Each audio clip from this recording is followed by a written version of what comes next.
Sainte. Alors nous continuons ce message. Nous savons bien que cette année, c'est l'année de la restauration. Alors le sous-thème, nous avons commencé dimanche passé. Les promesses de Dieu envers nous, ses enfants. Nous savons bien que le Seigneur nous a fait plusieurs promesses.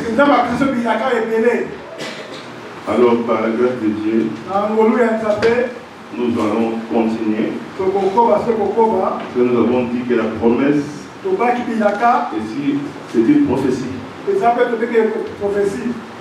La promesse est un rêve aussi. Une parole que le Seigneur qui nous donne. Alors nous avons donné plusieurs synonymes pour la définition de la promesse. Alors aujourd'hui nous continuons. Parce que dimanche passé, nous avons vu comment le Seigneur a donné la promesse à Joseph. Parce que la vision aussi sont des promesses. Parce que l'Éternel nous parle d'une façon, d'une manière, d'une autre. Il peut nous parler dans des visions, des songes. Dans plusieurs manières. Alors nous avons dit, quand Dieu donne la promesse, il y a l'accomplissement.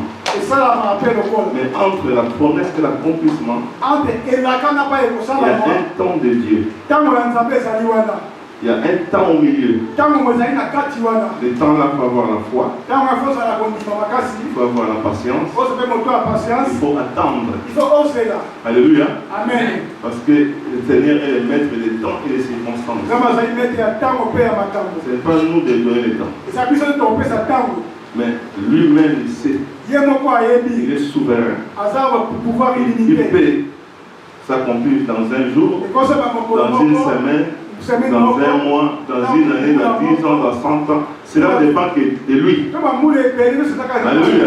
Mais toi, il faut avoir confiance. Confiance en ton Dieu.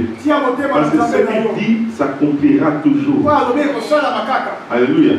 Quand il dit une chose, ça va s'accomplir. Mais pour arriver à l'accomplissement, il y a un temps. Il faut persévérer. Il faut croire. Alléluia. Nous avons vu la vie de Joseph. Parce que pendant le temps que tu attends, il y a les combats. Il y a aussi les combats. Il faut persévérer. Alléluia.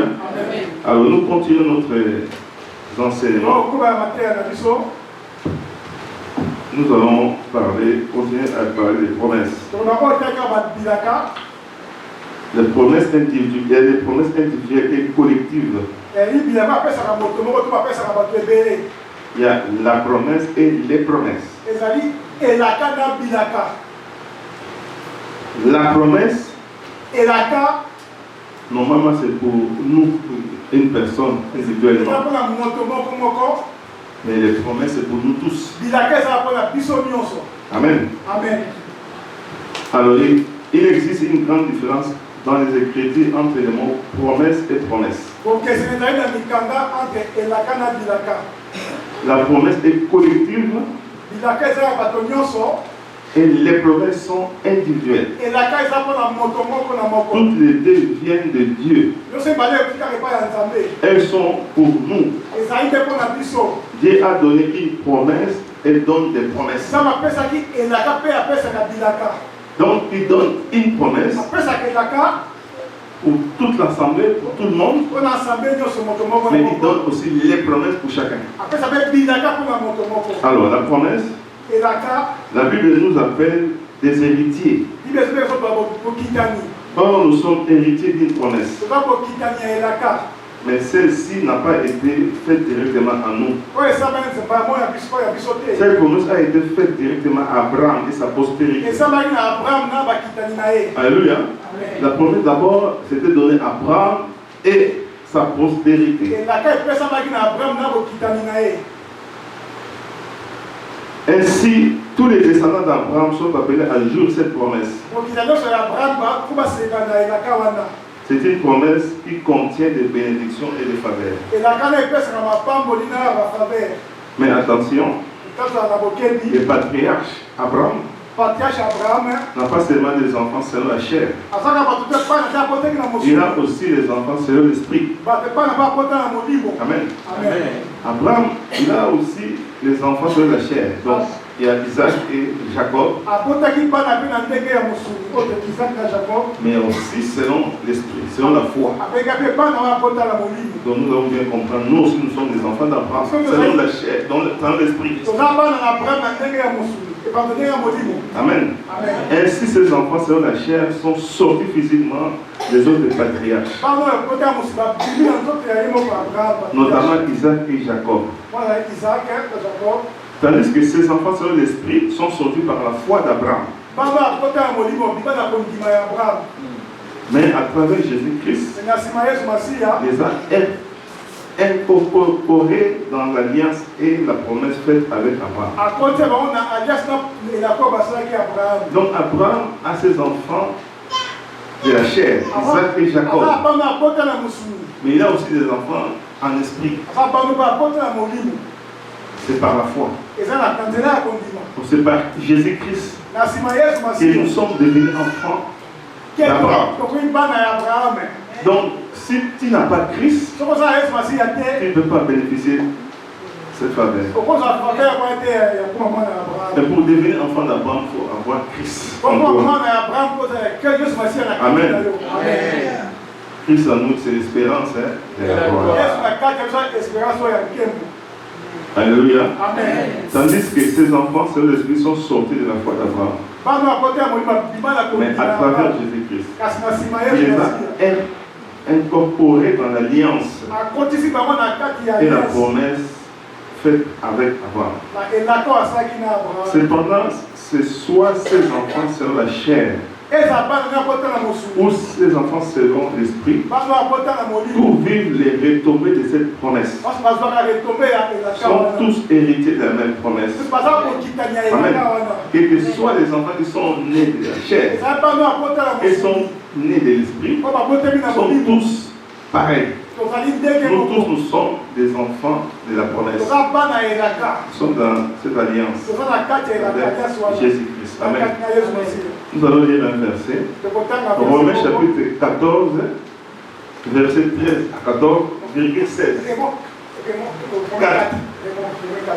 Romains chapitre 4, 13, 14,16.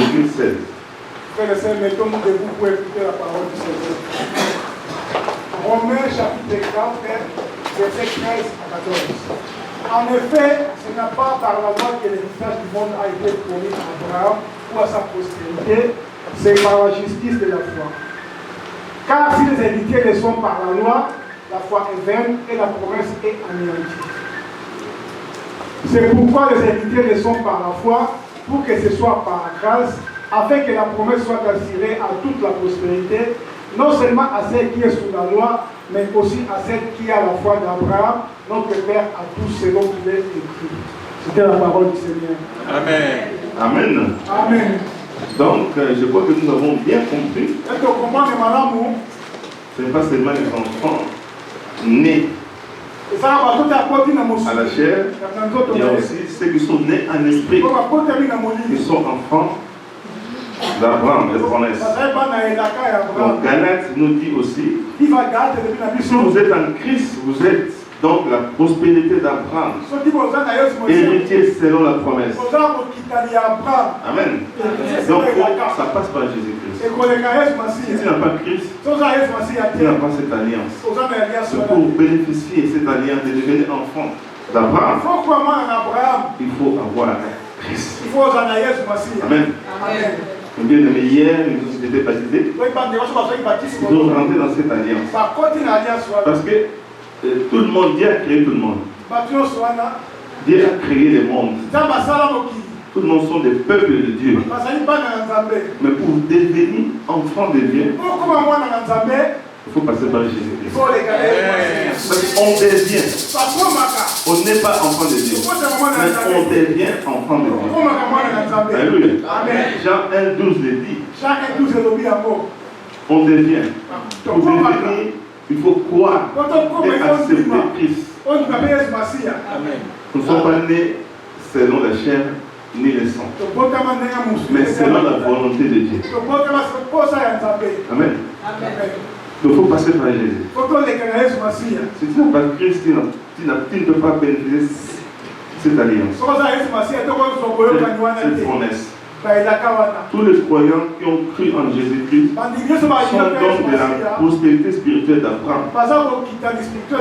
Elles sont automatiquement héritiers de la promesse que Dieu a donnée à Abraham. Ainsi, nous sommes co-héritiers de Christ de la même promesse. Alors, Paul dit encore dans Romains, chapitre 8, verset 17. Ainsi, nous sommes co-héritiers de Christ de la même promesse. Donc, or, si nous sommes enfants, nous sommes aussi héritiers, héritiers de Dieu et co-héritiers de Christ. Donc, si nous sommes enfants de Dieu, nous sommes co-héritiers de Dieu, héritiers de Dieu et co-héritiers de Christ. Nous rentrons dans la famille de Christ. Nous sommes devenus des héritiers. Alléluia. Voilà l'avantage, mes bien-aimés. Avoir Christ en toi, dans ton cœur, pour bénéficier de cette promesse. Alors, ce mystère, c'est un mystère. C'est un mystère. Ephésiens 3,6. Ce mystère, c'est que les païens sont co-héritiers, forment un même corps et participent à la même promesse en Jésus-Christ par l'évangile. Amen. C'est un mystère. On était à côté. Mais nous sommes rentrés par la foi en Jésus-Christ. Alléluia. Amen. Alléluia. Amen. Notre Dieu est merveilleux. Il nous aime. Voilà, nous participions à la même promesse en Jésus-Christ. En nous, en tant que païens, nous sommes co-héritiers avec Israël de la même promesse. Avec eux, nous formons un même corps. Jésus a choisi un peuple, Israël. Nous, on était des païens. Mais aujourd'hui, nous sommes ensemble avec l'Israël. Nous avons les mêmes promesses. Mais par Christ. Amen. Lui, il est le médiateur. Alléluia. C'est lui qui nous réunit. Alléluia. C'est donc cette promesse que Dieu a faite à Abraham. C'est une question. Donc, ça commence par Genèse chapitre 12. 1 à 3. L'Éternel dit à Abraham, va-t'en de ton pays, de ta patrie, et de la maison de ton père, dans le pays que je te montrerai. Je ferai de toi une grande nation. Maintenant, je te bénirai. Je rendrai ton nom grand. Tu seras une source de bénédiction. Je bénirai ceux qui te béniront. Je maudirai ceux qui te maudiront. Et toutes les familles de la terre seront bénies en toi. C'est quoi les mots bénédiction? Ça frappe il y a 5 fois. Alléluia. Amen. Je bénirai ceux qui te béniront. Donc d'abord, je ferai de toi une grande nation. Je te bénirai. Une fois, j'ai rendu ton nom grand. Tu seras une source de bénédiction. Je bénirai ceux qui te béniront. 4 fois. Et je maudirai ceux qui te maudiront. Et toutes les familles de la terre seront bénies en toi. Donc le mot bénédiction, ça passe 5 fois. Donc il faut rentrer dans la famille d'Abraham pour avoir cette bénédiction. Alléluia. Alléluia. Amen. Donc, le Seigneur, la promesse que Dieu a faite à Abraham se résume sur le terme bénédiction. Car dans ce passage de Genèse 12, le mot de la famille de bénédiction revient environ 5 fois. Cette récurrence démontre l'importance du monde de la communication que Dieu a faite à Abraham. Alors, Amen. Amen. L'auteur de l'épître d'Hébreux nous donne encore une précision sur la promesse de Dieu à Abraham. Hébreux 6, chapitre 6, verset 13 à 14. Hébreux chapitre 6, verset 13 à 14. Qu'est-ce qu'il dit? Lorsque Dieu fit la promesse à Abraham, ne pouvant jurer par un plus grand de lui, il jura par lui-même et dit: certainement je te bénirai et je multiplierai ta postérité. Amen. Amen. Je te bénirai et je multiplierai ta postérité. Donc, quand Dieu a appelé Abraham, c'est vrai pour Abraham en vain. Mais Abraham a accepté avec foi. Quand le Seigneur nous appelle, il ne faut pas hésiter. Il ne faut pas demander des questions. Abraham n'a pas bien demandé. Il n'a pas demandé des questions. Il a dit seulement, laisse ta famille, laisse ta partie, laisse tout. Va dans le pays où je te montrerai. Il n'a pas demandé comment je vais vivre, comment je vais m'habiller. Non, il avait la foi. Il a cru, il a marché avec la foi. Parce que quand Dieu nous appelle, quand il donne une vision, il donne cela. Donc, on ne peut pas t'appeler seulement comme ça. C'est les dans le désert. Non. Ainsi donc la promesse de Dieu à Abraham, c'est la bénédiction. Les héritiers de cette promesse participent à cette bénédiction.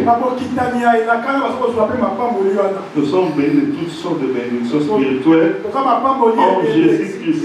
Amen. Éphésiens dit encore, 1:3. Béni soit Dieu, le Père de notre Seigneur Jésus-Christ, qui nous a bénis de toutes sortes de bénédictions spirituelles dans le lieu céleste en Christ. Le mot béni aussi revient plusieurs fois. Béni soit Dieu, le Père de notre Seigneur Jésus-Christ, qui nous a bénis de toutes sortes de bénédictions spirituelles dans les lieux célestes. Donc, le Seigneur nous a bénis dans tous les lieux célestes. Amen. Amen. Alors, cette promesse de la bénédiction a ôté toute forme de malédiction sur nous. Nous sommes bénis sur tous les plans. Spirituel, physique, intellectuel, matériel,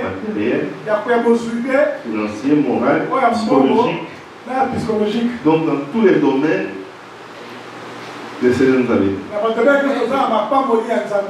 Amen. En tant que bénéficiaire de cette promesse de bénédiction, nous sommes invités à vivre, à la manifester. Tous les jours de notre existence. Il faut les vivre. Parce que le Seigneur nous a déjà dit. Quel que soit le niveau, intellectuel, spirituel, moral, santé, tout, le Seigneur nous a tout fait. Alléluia. Point B. Là, on a parlé de la promesse. Maintenant, les promesses. Alléluia. Amen. Nous avons dit la promesse, c'est pour nous tous. Comme on a passé par Abraham, nous avons tous la promesse. Maintenant, les promesses individuelles. Les promesses sont des engagements que Dieu a pris verbalement et par écrit a réalisé quelque chose pour nous. Chaque personne a ses promesses. Ils peuvent varier dans plusieurs domaines. Donc chacun de nous a une promesse. Nous subdivisons les promesses en deux. Les promesses écrites et les promesses verbales. Les promesses écrites à des destinataires précises. Promesses nominatives. Donc les promesses écrites sont celles que nous avons déjà dans les Écritures et qui sont là pour nous. Les promesses sont là déjà écrites. C'est à nous. Elles peuvent avoir été écrites au départ pour un peuple ou pour un personnage particulier. Ce qui est vrai. Mais cela ne nous empêchera pas de nous approprier et d'en faire notre. Par exemple, nous allons donner un exemple. Lorsque Dieu dit à Josué que tout lien que foulera la plante de ses pieds, je lui donnerai. Alléluia. Amen. Il a parlé à qui? Josué. Ce sont des promesses. Les promesses individuelles. Qu'est-ce qu'il a dit à Josué? Média. Josué 1:3. Tout lien que foulera la plante de votre pied, je vous les donne comme je l'ai dit à Moïse. Cette promesse a été explicitement faite à Josué. Et non pas à nous. Donc cette promesse était directement à Josué. Parce que Josué était serviteur de Moïse. Moïse était serviteur de Dieu. Alors Moïse, la mission était finie parce que Moïse il a fini de mourir. Quand Moïse meurt, il fallait que Josué prenne les relèves. Alléluia. Amen. Maintenant, la promesse de Dieu a donné à qui? À Josué. Après, nous allons comprendre. Donc, cette promesse a été exclusivement faite à Josué et non pas à nous. Mais si nous pouvons les contextualiser, à la transformer pour nous aujourd'hui, alors nous pouvons, dans les circonstances précises, en faire notre. Et nous en approprier. Alléluia. C'était à Josué. Nous aussi, on peut les prendre aussi. Alors, la promesse écrite à tous. Promesse non nominative. D'autres, cependant, sont des promesses qui n'ont pas une orientation spécifique personnelle. Et ce sont des promesses qui sont présentes, qui n'attendent que quelqu'un qui veut s'en servir librement. Alors, par exemple, dans Marc chapitre 16, versets 17 à 18, Marc chapitre 16, verset 17 à 18, ça c'est une promesse qu'on a mis, tout le monde peut l'utiliser. Voici les miracles qui accompagneront ceux qui auront cru en mon nom. Ils chasseront les démons, ils parleront de nouvelles langues, ils saisiront des serpents, s'ils voient quelques présences mortelles, ils ne leur feront point de mal. Ils imposeront les mains aux malades et les malades seront guéris. Ça, c'est la promesse de tout le monde. On peut l'utiliser à la foi. Mais tandis qu'à Josué, ils ont dit à Josué, parce qu'il a succédé à Moïse, Moïse avait une mission, mais il s'est arrêté à cause de la mort. Maintenant, il fallait Josué rentre. Il prend les relèves pour continuer jusqu'à la terre promise. Alors Dieu parlait à Moïse, à Josué, tout Dieu fouillera, je te le donne en héritage. Mais là, la promesse est donné à tout le monde. Selon ta foi. Est-ce que vous comprenez? Selon ta foi. Selon ta foi. Cette promesse est pour tout le monde. Voici les miracles qui accompagneront ceux qui auront cru en mon nom. Ils chasseront les démons. Ils poseront les mains aux malades. Donc tout, c'est à nous. C'est peut les utiliser. Amen. Alors, promesse verbale. Les promesses verbales sont celles que Dieu fait aujourd'hui par l'intermédiaire de ses serviteurs. Ce sont des promesses qui nous parviennent soit par une prophétie, par une parole de connaissance, par une parole de sagesse, par le discernement, par le songe, par la vision, etc. Ce sont des promesses verbales. Amen. Donc, ce Dieu peut donner une parole de prophétie, une parole de connaissance. Ce sont des promesses verbales. Il existe plusieurs canaux d'expression que Dieu se sert pour nous communiquer ces paroles. Et tous ces moyens sont les voies divines pour parler. Ce type de promesse demande beaucoup de discernement pour savoir si elles viennent de Dieu ou pas. Ces promesses, pour être certaines, nécessitent beaucoup de confirmation. Ces dernières rendent confiance à personne parce que ces promesses sont faites. Elles prennent souvent la livre de prophétie et derrière ces promesses se cachent très souvent des bénédictions. Là, ce sont des promesses verbales. Amen. Alors, nous allons passer mission et promesse.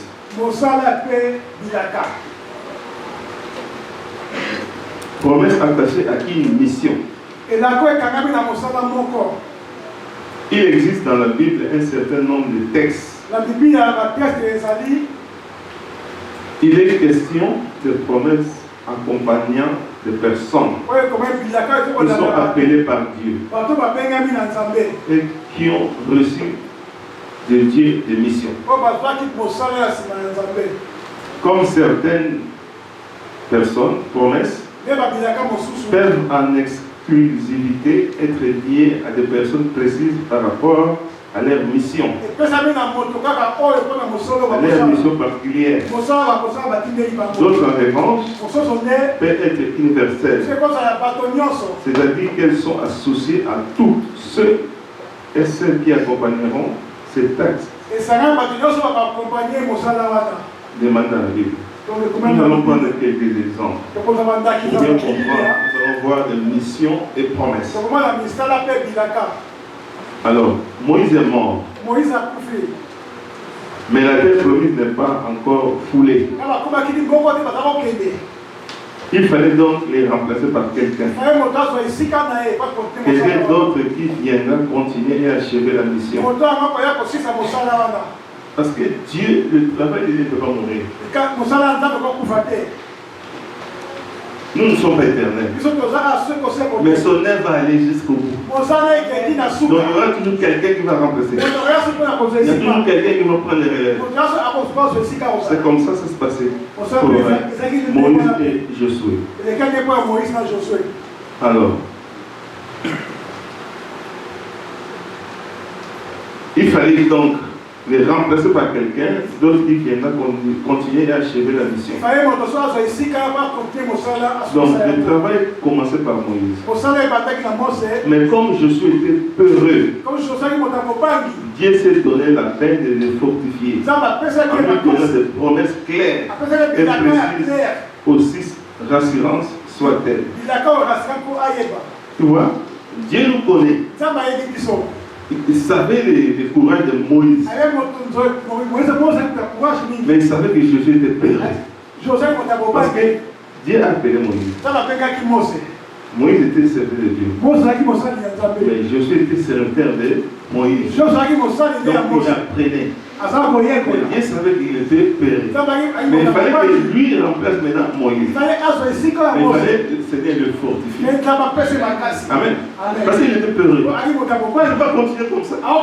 Mais le Seigneur, il fallait lui donner la force d'encourager. Alléluia. Donc après la mort de Moïse, le serviteur de l'Éternel, l'Éternel dit à Josué, fils de Nim, serviteur de Moïse, Moïse, mon serviteur, est mort. Maintenant, lève-toi, passe le Jourdain, toi et tous ces peuples, pour rentrer dans le pays que je donne aux enfants d'Israël. Après l'avoir appelé, Dieu a confié à Josué de manière claire la mission de faire entrer Israël dans la terre promise. Il voit la mission et promesse. Ainsi l'Éternel qui les connaît sait déjà qu'il doit lui promettre des choses afin de les rassurer. Pour lui donner des promesses suivantes. Amen. Il fallait l'encourager. Il fallait le fortifier. Parce qu'il était peureux, il était paresseux. Alors, premier point, Dieu dit, tout lieu qui foulera la plante de votre pied, je vous les donne, comme je l'ai dit à Moïse. Deuxième point, ni te tiendra devant toi tant que tu vivras. Troisième point, je serai avec toi comme j'étais avec Moïse.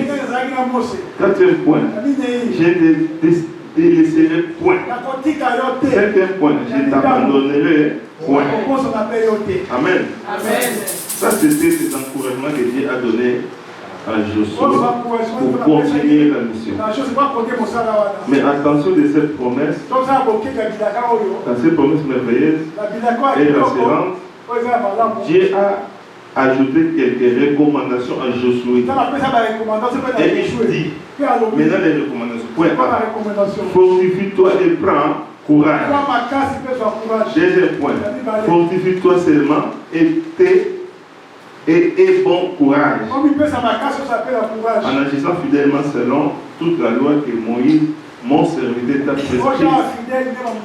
Ne t'en détourne ni à gauche, ni à droite, afin de réussir dans tout ce que tu entreprendras. Amen. Troisième point. Que ce livre de la loi ne s'éloigne point de ta bouche.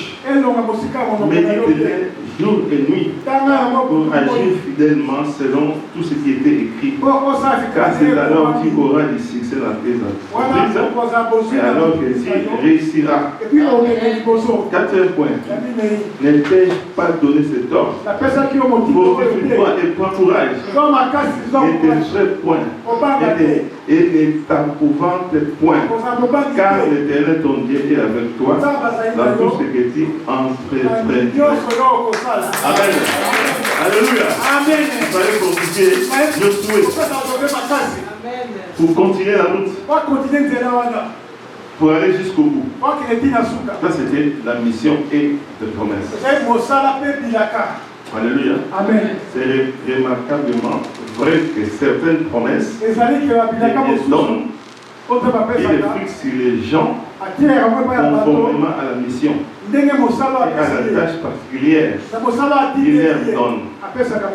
Dans ce sens, on peut dire sans la mission, sans les promesses. Alléluia. Amen. Sans la mission, pas de promesses. Maintenant, ces missions peuvent aller dans le sens soit de la protection, soit de la bénédiction, ou aussi de la guérison.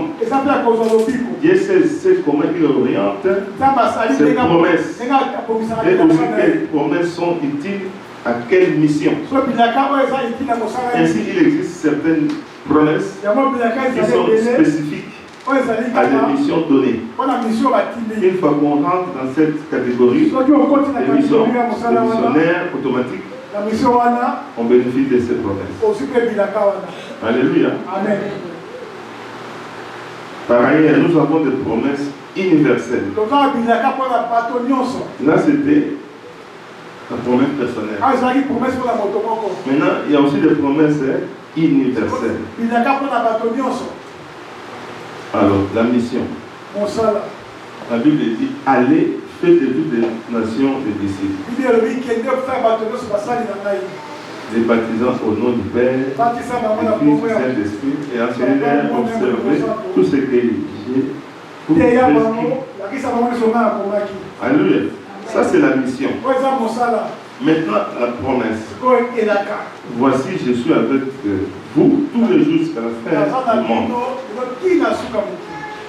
Pour avoir cette promesse, il faut commencer par la mission. Quand il dit allez, faites de toutes les nations, il faut aller évangéliser, gagner les âmes. Après, il dit je serai avec vous tous les jours jusqu'à la fin du temps. Mais pour que le Seigneur te protège, il te protège jusqu'à la fin du temps, il faut d'abord commencer à faire sa mission. Il faut aller gagner des âmes. Il faut aller évangéliser. Comme ça, la promesse va s'accomplir. Dieu ne fait pas les choses incorrectes, incomplètes. Fais d'abord la mission. Après, la promesse va s'accomplir. Alléluia. Amen. Un autre exemple. Il y a une mission. Exode chapitre 23. Verset 25. Vous servez l'Éternel votre Dieu. Ça, c'est une mission. Maintenant, la promesse que Dieu donne, j'ai béni votre pain et votre eau, j'ai donné la maladie au milieu de toi. Il n'y aura dans ton pays ni femme qui avorte, ni femme stérile. J'ai rempli le nom de tes jours. J'enverrai ma terre devant toi. Je mettrai en déroute tous les peuples sur lesquels tu arriveras. Je ferai tourner le dos devant toi à tous tes ennemis. Amen. Donc, pour que cette promesse s'accomplisse dans ta vie, il faut d'abord faire la mission. Cette mission de servir l'Éternel. Et si toi tu ne veux pas servir l'Éternel, est-ce que le Seigneur va bénir ton nom? Pour que le Seigneur bénisse ton nom, ton pain, pour lui donner la maladie, enlever les stérilités. Tout qui vient, toute promesse qui vient après. Mais il faut accomplir d'abord la mission. Il marche comme ça. Toi, tu ne veux pas servir l'Éternel. Mais la mission ne doit pas la promesse ne doit pas s'accomplir en toi. Seulement pour ceux qui vont être obéissants de servir l'Éternel. Alléluia. Amen. Alors, ce texte regorge en tout 5 bénédictions spécifiques qui seront accordées à celui qui remplit les conditions de la mission de Dieu. Première condition, la bénédiction matérielle, les pains et l'eau. Pain et l'eau, c'est la bénédiction matérielle et financière. Deuxième bénédiction, la guérison sur toutes les maladies. Troisième, pas d'avortement et pas de stérilité. Quatrième, la longévité. Cinquième, la protection divine et la victoire sur tes ennemis. Amen. Les 5 bénédictions sont censées accompagner toutes les personnes qui entrent dans les critères 6 mentionnés. Amen. Donc, tu ne peux pas séparer la mission et la promesse. Pour que la promesse s'accomplit dans ta vie, il faut obéir à la mission que Dieu donne. Dieu donne une mission. tu l'as compris, les promesses vont te suivre. Le Seigneur vous bénisse. Alléluia. Nous debout. Pourquoi nous avons compris les promesses de Dieu, nous allons prier. Nous allons vous présenter